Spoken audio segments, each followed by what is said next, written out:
Going to college at UMass just got more expensive.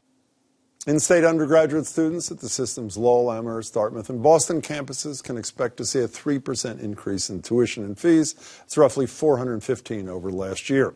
In Boston, the campus faces a shortfall of as much as $30 million, maybe less, coupled with slow enrollment growth. But despite funding woes, one man thinks UMass is the best education deal around. That one man happens to be here. It's President Marty Meehan.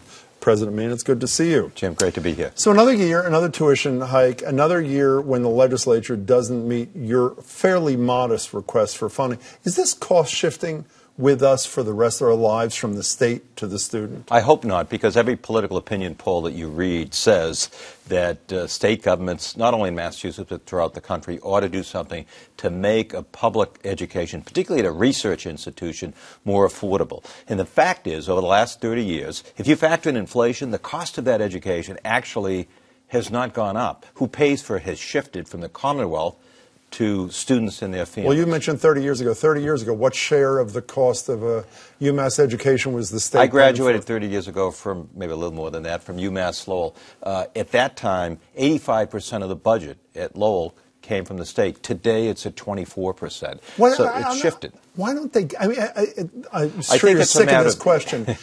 Our brains are our product. It's not like we do corn in Iowa. If brains are our product and business is so important to the state, what would be more important than the UMass system? Nothing. In an innovation economy, nothing's more important. And what's interesting, if you look at over the same period of time, the last 30 years, you look at the private institutions. Let's take the top 8 private institutions in Massachusetts. They're educating 72% fewer Massachusetts residents today than they were then.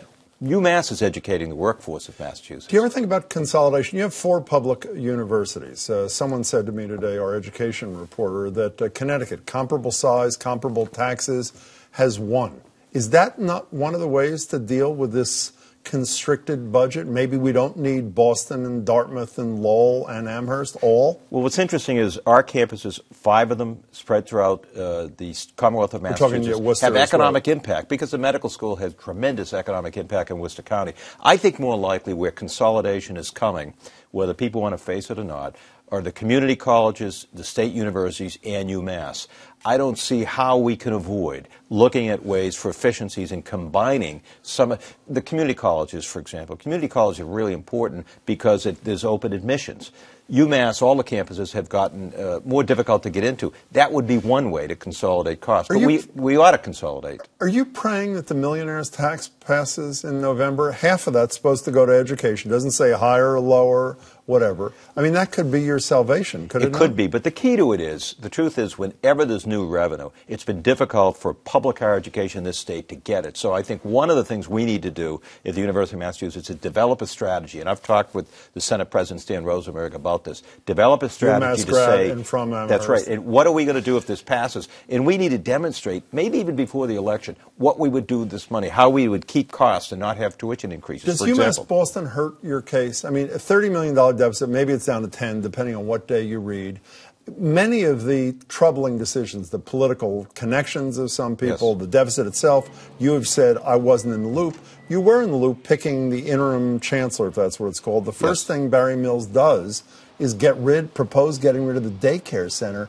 You're a former Pol. That was not a particularly politically astute act, was it? I think the politically astute way to do it is to find a vendor that will come in and run the daycare center. What's interesting about the daycare center, it loses $550,000 a year. There are only 4 students who have children there. Now, there are 17,000 students at Boston, but every one of those 17,000 students are subsidizing a daycare center that runs a deficit for the sake of 4 students, should it be closed? So you support No, this? I don't think it should be closed. I think what we need to do is do what most universities in America do, figure out daycare in a way that's affordable. But I don't, is it really fair to have all the students pay for a daycare center that they don't get any benefit from? I think the answer is to find a way to make it work. They did it at Amherst. At Lowell, they have private daycare centers. Well, that matters a lot to the community you're in. Yeah, you know that absolutely. as well. Absolutely does. So there's got to be a way to work it out. Marty, man, there was this, I'm sure you saw the report out of Georgetown today saying, there are 30 million jobs in things like tech and healthcare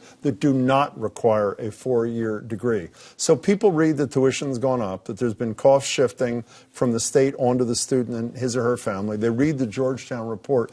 What's your response as to why, despite all this, your deal is, as I said, the deal that they should embrace? Well, I think it is. Look, you mentioned enrollment. Enrollment at UMass as an institution over the last 5 years, we've increased our enrollment and have grown more than most universities in America. But what we need to do, I think, to respond to that is expand our offerings online, do some credentialing, for example, figure out what skills that business and industry or healthcare is looking for, and develop online programming that can respond to that. And then if people get the credentials that they need to get a job and then want to continue after the fact, they can do that. So one of the things that I want to do is develop more online programming which would bring the that price addresses, it would bring the price down, but it addresses that specific issue of if you don't need a college degree, why can't you get the credentials, and why can't UMass play a role in that? So that's one of the things I think we need to do. Now, you escaped Washington just in time. A little bit before in time.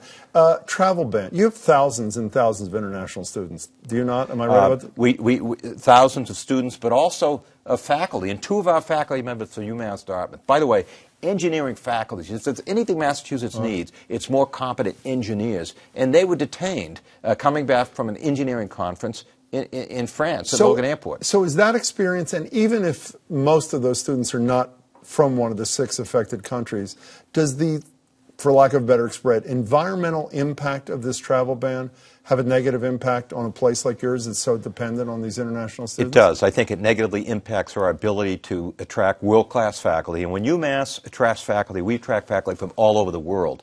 Also, we attract students from all over the world. So increasingly places like Australia, Canada, universities, and they're going to be in a stronger position if things don't change to attract those students. So, Marty, Meehan, you were at campaign finance reform. You were good at 2 things. One, campaign finance reform and raising money. But my analysis from afar is when you look at this totally dysfunctional Congress, which I assume is far worse than you ever experienced. Far worse. Okay, and you were there for a decade and a half, right? Yes. Without campaign finance reform, which appears to me to be virtually impossible, and the Supreme Court deciding that political gerrymandering, not racial gerrymandering, is unconstitutional, give us 30 seconds on how this gridlock disaster ever gets fixed.